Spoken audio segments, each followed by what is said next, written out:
On the night of August 15, 1977, a radio telescope in Ohio was quietly listening to the sky, as it did every night, recording everything on paper printouts.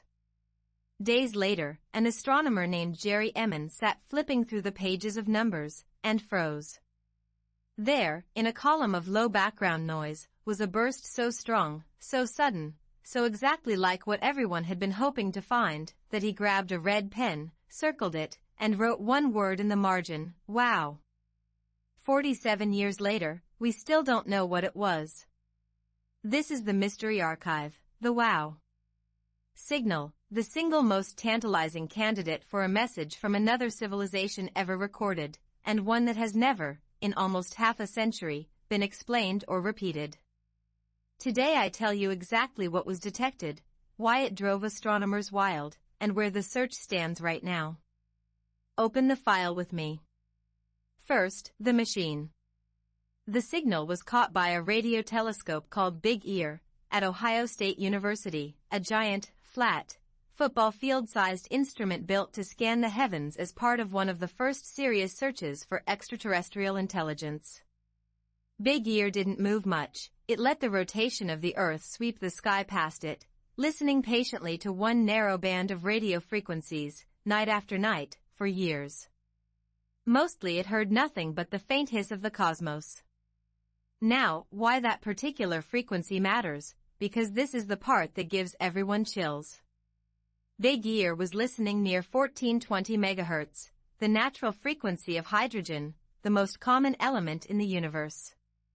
Scientists had long argued that if an alien civilization wanted to send a signal that any other intelligent species would think to listen for, this frequency, the watering hole of the cosmos, is exactly where they'd broadcast. It's the one channel the whole galaxy has a reason to tune into. And that is precisely where the signal appeared. Here's what the printout showed. The intensity of a signal was written as a code of numbers and letters. The higher the letter, the stronger the burst. Ordinary background noise was ones, twos, threes. The WOW signal read 6 E, Q, U, J, 5. Q and U are off the normal scale entirely. It was about 30 times louder than the background hum of deep space. In a night sky of near silence, something had briefly shouted. And the shape of it was perfect, almost too perfect. The signal lasted exactly 72 seconds, and that number is itself a clue. Because of how Big Ear scanned, any fixed point in the deep sky would drift through its field of view in about 72 seconds. The signal rose in strength, peaked, and faded away in precisely the pattern you'd expect from a single, steady source sitting far out in space beyond our solar system, not something local, not something on Earth, not a passing plane or satellite. It behaved exactly like a star-distant beacon. It was also narrowband, squeezed into a tiny sliver of frequency. That's important, because natural cosmic objects, stars, gas clouds, galaxies, tend to broadcast across a wide smear of frequencies. Concentrating enormous power into one razor-thin channel is the signature of a transmitter, of technology. Nature is loud and messy across the dial. Machines are sharp and precise. The WOW signal was sharp and precise. So, a powerful, narrowband, 72-second signal, at the exact frequency we'd expect aliens to use, coming from deep space, in the constellation Sagittarius, toward the crowded heart of our galaxy. On paper, in 1977, it was almost a checklist of everything a genuine alien hello was supposed to look like. Jerry Emmons' red pen WOW wasn't hype. It was the honest reaction of a scientist looking at the best candidate anyone had ever seen. And then came the part that broke everyone's heart. The most basic rule of science is that a real result must repeat. So astronomers pointed telescopes back at that same patch of Sagittarius, again, and again, and again. Emmons himself looked dozens of times over the following years. Other observatories, with far more sensitive equipment, have searched that spot for decades.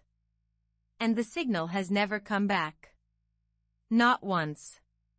Whatever spoke for 72 seconds in 1977 has been utterly silent ever since. That silence is the true mystery, and it cuts both ways. If it was aliens, why send one 72-second burst and then nothing, ever again? And if it was some natural or human source, why has nothing like it ever been detected again in the same spot, despite half a century of listening? A one-time event that can't be repeated is a scientist's nightmare, impossible to confirm, impossible to fully dismiss. It just sits there, circled in red pen, daring us to explain it. Naturally, people have tried to explain it away, and we should take the attempts seriously. The most talked about recent theory came in 2017. An astronomer suggested the signal was actually a cloud of hydrogen gas surrounding a passing comet that happened to be in that part of the sky in 1977. Comets can glow at that hydrogen frequency, the argument went, and drift out of view, explaining why it never came back. It was a clever idea. But it was quickly and heavily criticized. Comets are faint, broadband, fuzzy sources. They don't produce the razor-sharp, narrowband, 30 times background blast that big year recorded. Other astronomers checked the comet's position and the physics and concluded it simply couldn't have made a signal that strong or that concentrated.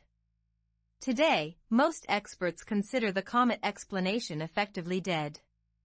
The wow signal shrugged it off, like it has shrugged off every explanation for 47 years.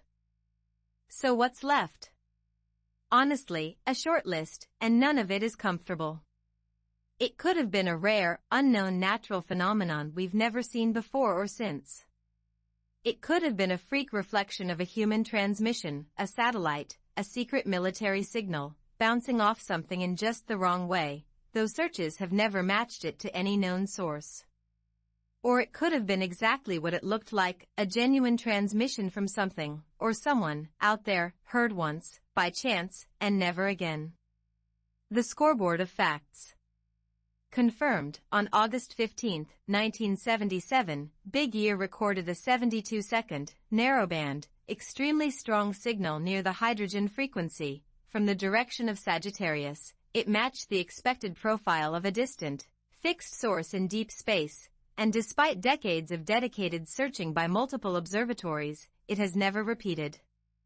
All of that is real, documented, and undisputed. Still open, everything that matters. We do not know what produced it. We cannot rule out a natural or human source, and we cannot confirm an artificial one, because it happened only once. The single most promising signal in the history of the search for alien life is also, cruelly, the one we can never test again. It is the perfect mystery, strong enough to excite, brief enough to escape. There's a poetic footnote. In 2012, on the signal's 35th anniversary, humanity finally answered. A radio observatory beamed a reply towards Sagittarius, carrying thousands of messages from people on Earth. Of course, if anyone is out there, and if they even received it, we won't know for tens of thousands of years, if ever. We sent a wow, back into the dark, to a number that has been ringing off the hook, silent, since 1977. My verdict for this file, the wow signal, is the most honest mystery in science, because the honest answer is we don't know, and every attempt to make it something ordinary has failed. It isn't proof of aliens. But after 47 years, it isn't proof of anything mundane either. It remains one lonely burst of order in an ocean of cosmic noise, circled in red pen, waiting. And maybe that's the most human thing of all, to keep listening to the exact same spot in the sky, for half a century, hoping it says wow, just one more time. It's worth sitting for a moment with the man who found it, because his reaction tells you everything. Jerry Emin wasn't a sensationalist, he was a careful, sober scientist reviewing routine data days after the fact. He didn't hear the signal live, he read it, cold, off a printout. And still, that string of numbers was so unmistakably not background noise that his hand moved before his caution could catch up. He circled it and wrote wow. For the rest of his life he refused to claim it was aliens, but he also never found any ordinary thing that could have made it. Decades later, he simply called it what it was, the best unexplained signal we've ever caught. And there's a humbling scale to think about here. Big Ear listened for years and caught this once.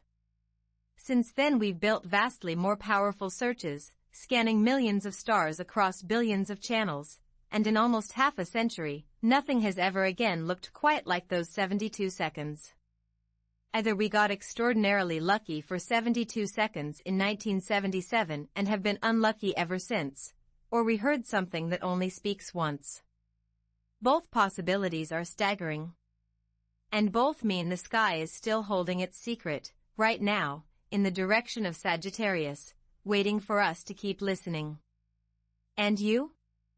Alien transmission, freak comet, human accident, what do you believe the wow signal was?